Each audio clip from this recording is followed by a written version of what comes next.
Hello everyone.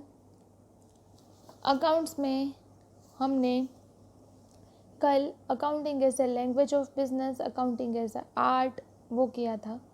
अब qualitative characteristics of accounting information, qualitative characteristics हमको ये देखने हैं। The use of accounts prepared is not conformed onto accounts prepares and owners of the business. The information presented in accounts is used by different parties. Parties such as creditor, government, lender, institutes are included. It is expected from accounting that whichever accounts are prepared or presented should have qualitative characteristics. The characteristics like reliability, relevance, understandability and comparison are qualitative characteristics. ये question है वो आपको 1 marks में आ सकता है, तो ये आपको ये अंडरलाइन करना है। These characteristics cannot be measured. These qualities assist to sustain trust of users in accounting information. They use this information without any fear. They take the relevant decisions. The explanation of these characteristics are given under. First है qualitative characteristic, first है reliability. The first qualitative feature of accounting is reliability.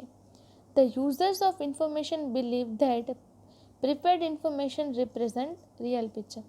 Accounts जब हम लिखते हैं तो क्या होता है कि ऐसा एज्यूम किया जाता है कि जो भी ऐसा एज्यूम नहीं, ऐसा हमको ट्रस्ट ही करना है कि ये जो इन्फॉर्मेशन है वो सही है और उसके हिसाब से हमको अकाउंट्स प्रिपेयर करने हैं। The task of information prepare is sustain the trust of users. The prepared information has to be completely errorless. जो इन्फॉर्मेशन है वो एररलेस होनी चाहिए। There should be no inclusion of opinion of an accountant or any other party. Its rules and principles are fully followed. The prepared information would automatically disclose trustworthy presentation under the head of reliability, trustworthy presentation, neutrality and full disclosure are included as sub characteristics.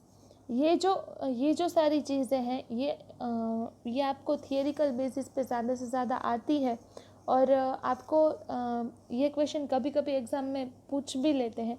ये ऐसा question तो शायद नहीं पूछते, लेकिन कभी कभी पूछ लेते हैं, तो ये आपको एक बार पढ़ लेना बेनिफिशियल है, क्योंकि ये क्वेश्चन ऐसे जो क्वेश्चंस है वो लेंथी भी बहुत है और एग्ज़ाम में आने के चांस कम है। ऐसा नहीं बोल रही हूँ मैं कि नहीं आते, लेकिन ये जो क्वेश्चन है वो एग्ज़ाम में आने का चांस कम है।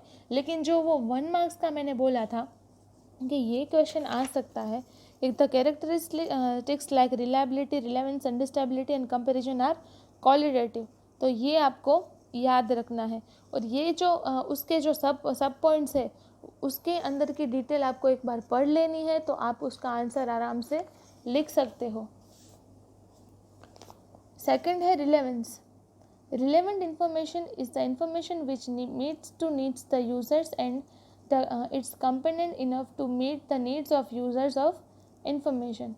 Relevance is that kind of characteristics which assist users to take decisions based on information.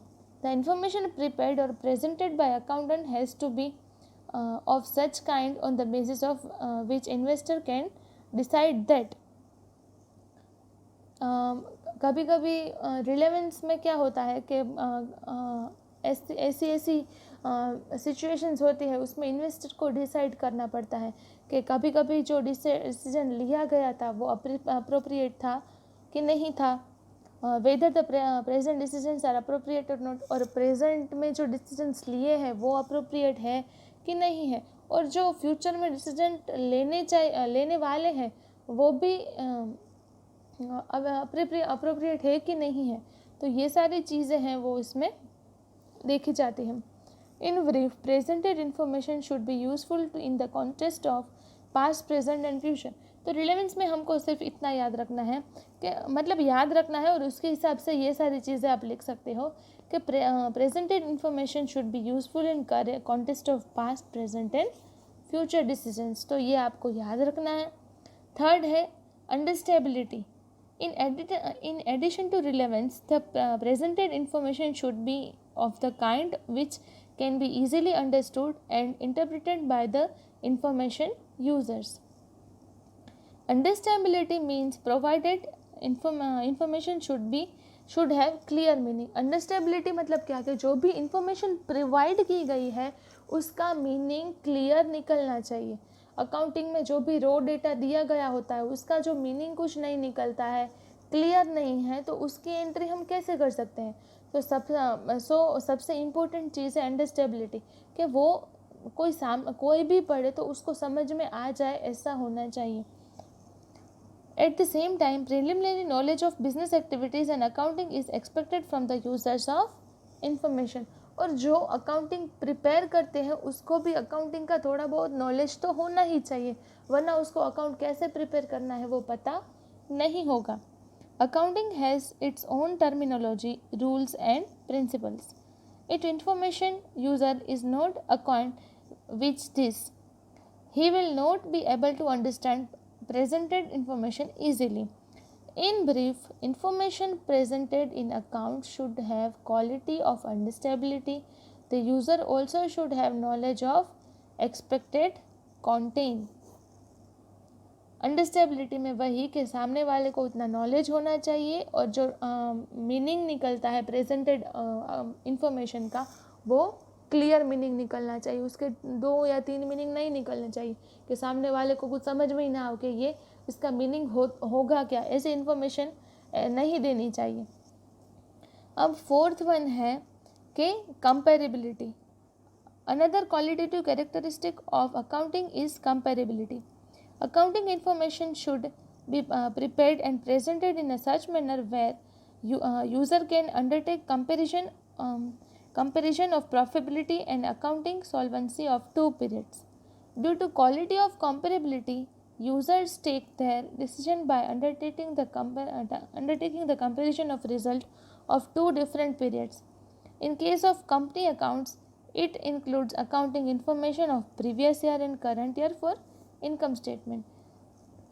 कभी कभी कंपेरेबिलिटी में क्या होता है कि कंपेयर करना पड़ता है, तो किससे कंपेयर करना है, तो कंपनी अकाउंट्स में क्या होता है कि प्रेजेंट ईयर और करंट ईयर और प्रीवियस ईयर की इनकम स्टेटमेंट का कंपैरिजन करते हैं, बनाते हैं। Balance sheet and cash flow statement, here the comparison of accounting information of 2 different periods is made. Besides this, interfirm comparison also can be made. In brief, fully correct and useful information by including qualitative characteristic can be presented as follows. देखो ये क्या है, fully correct and useful information है तो उसको reliability बोलते हैं, फिर उस पर प्लस रिलेवेंस, उसके प्लस अंडरस्टैबिलिटी और कंपेरेबिलिटी। आपको याद रखना है ये क्वेश्चन, तो सिर्फ इतना टेबल आप याद रखोगे तो ये क्वेश्चन आपको पूरा का पूरा याद रह जाएगा, क्योंकि अंदर इतना कंटेंट है ही नहीं, अंदर जो है वो बहुत ही ज़्यादा इजी कंटेंट है, तो आप आसानी से ये क्वेश्चन याद कर सकते हो। तो आज के होम असाइनमेंट में आपको क्या करना है, qualitative characteristic of accounting information, वो जो चार कैरेक्टरिस्टिक है वो लिखने हैं और उसके बाद ये टेबल बनाना है। आपको ऐसा का ऐसा करना है, लेकिन ये जो करना है वो देखे भी ना करना है, क्योंकि अभी से आप प्रिपरेशन स्टार्ट करोगे तभी एग्ज़ाम तक आपको सब आंसर्स आएंगे। सो आपको ऐसा करना है, ऑनेस्टली करना है और PDF बना के ग्रुप में सेंड करनी है। Thank you.